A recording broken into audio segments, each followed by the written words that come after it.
Det her er Bjørn Super Bibel. Det her er Bjørn Super Bibel. Det her er Bjørn Super Bibel. Det her er Bjørn Super Bibel. Det her er Bjørn Super Bibel.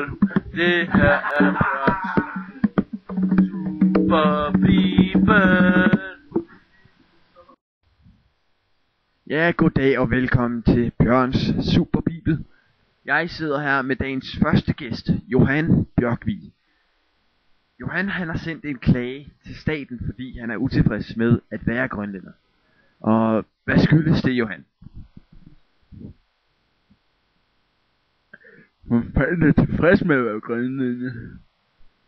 Jamen, lever de ikke et lige så normalt liv og lige så spændende liv som os andre? Altså, jeg misunder da lidt grønlænderne for deres natur og så videre. Men for helvede, vi kan se ski. Jamen, ja, det er selvfølgelig rigtigt, hvis ikke I kan se naturen. Vi bliver nødt til at smage os frem. Og hvordan synes du for eksempel, der ser ud herinde? Der er ingen fisk. I Grønland, I kan godt lide fisk, eller hvad? Nej, for helvede, vi har jo bare ikke andet.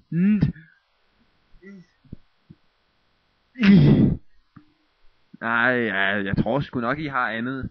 I har da, ja. Jamen, jeg kan sgu heller ikke rigtig komme op på noget.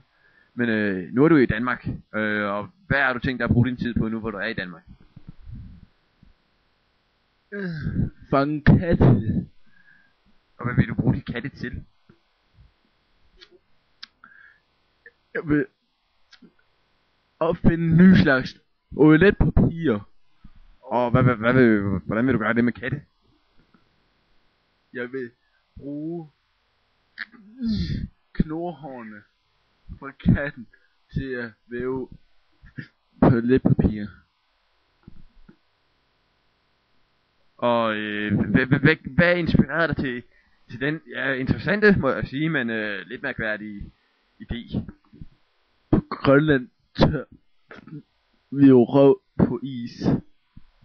Er det ikke sådan lidt halvkøligt? Altså, hvis du skal være helt ærlig. Jeg sov i røven, som ikke kan heles. Jeg har sov i røven, som ikke kan heles.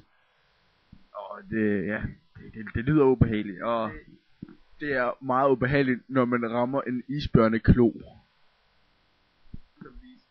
som lige stikker frem. Er du nu helt sikker på, at du rent faktisk ikke kunne skaffe noget toiletpapir, hvis du rent faktisk gerne ville? Vi lever jo ikke rigtigt. Hvad mener du? Mener du, I lever som nogle dyr, eller som nogle dumme nomader, eller ja? I mine 33 års levetid har jeg jo brugt 34 år på at gro østers.